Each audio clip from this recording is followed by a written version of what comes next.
Greetings, legendary readers. Welcome to Larry's Legendary Library, where I explore science fiction, fantasy, and other bits and bobs. Well, it's time for another Magazine Monday, and today I decided to read 3 different short stories by Ben Bova. I selected all 3 from the analog science fiction, science fact magazine, Vision from the January 1980 issue, A Small Kindness from the April 1983 issue, and Born Again from the May 1984 issue. I'll give a brief synopsis of each, followed by a very short review, and then my patented Larry's Legendary Library L rating. Just kidding, it's not patented. But the ratings are L1 lackluster, L2 low-key, L3 legit, means it's worth reading, L4 loaded, it is well worth reading, and L5 is legendary, meaning it's just an all-time great. First off, Vision in the January 1980 issue of Analog Science Fiction Science Fact. Vision tells the story of Don Arnold. He appears on a television talk show. He's under the pressure of being on television, perhaps a little nervous, perhaps being outshined by the other visitors on the talk show.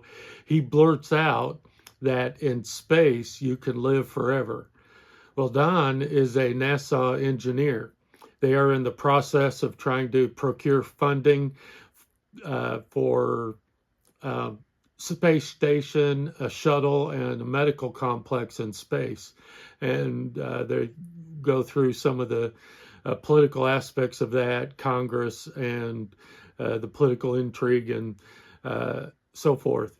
There's some backlash from his television appearance, and I will leave the synopsis at that in order to remain spoiler-free.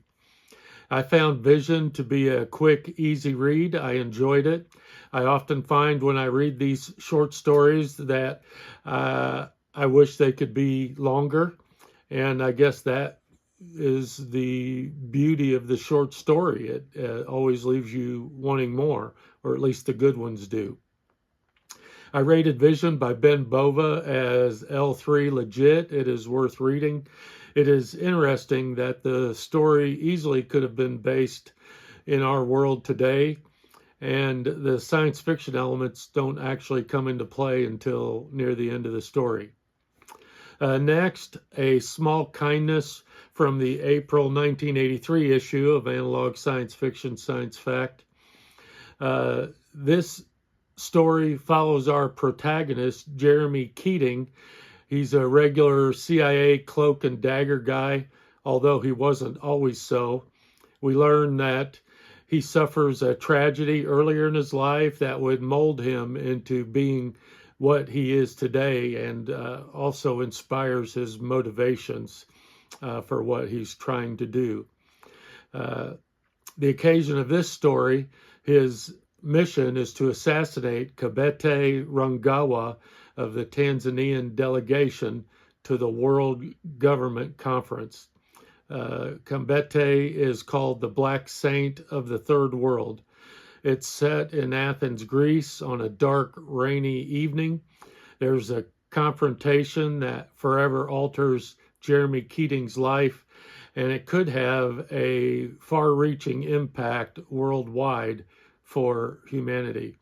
I really enjoyed this story. The build-up was tense, it was atmospheric, and the climax was very satisfying.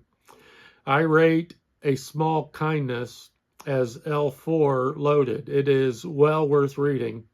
And again, I would say that this story was very satisfying, and it left me wanting more. Born Again from the May 1984 issue of Analog Science Fiction Science Fact. Interestingly, even though I selected these Ben Bova stories at random from magazines that I own in my collection, This story was related to the last story, A Small Kindness. It features the same protagonist, and it builds on that to show the repercussions of Jeremy's confrontation with Kabete Rangawa as Jeremy meets with his boss in the CIA. Again, there is a tense buildup. Again, there is a startling confrontation. And again, I rate this story as L4 loaded. It is well worth reading. Actually, I read this story before the other story, before I knew that they were related, and I was fascinated by the plot, and there seems to be room for other stories that could build on this. I did some research to see if Ben Bova had written a novel or other stories based on these characters, but from my cursory search, I didn't find it. So I don't know if there are other stories built on this narrative, but if so, I would certainly want to read them.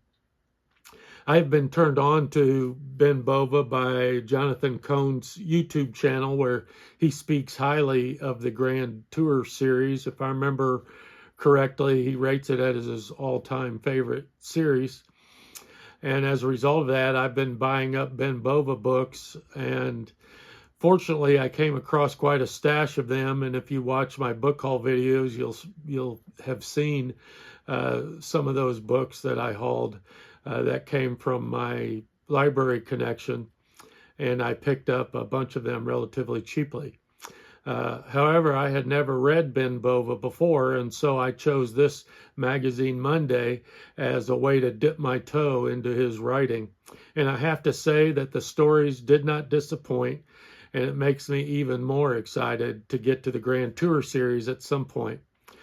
I even pre-ordered his book Pluto, written posthumously by Les Johnson, and that will be, I guess, the last book in the Grand Tour series.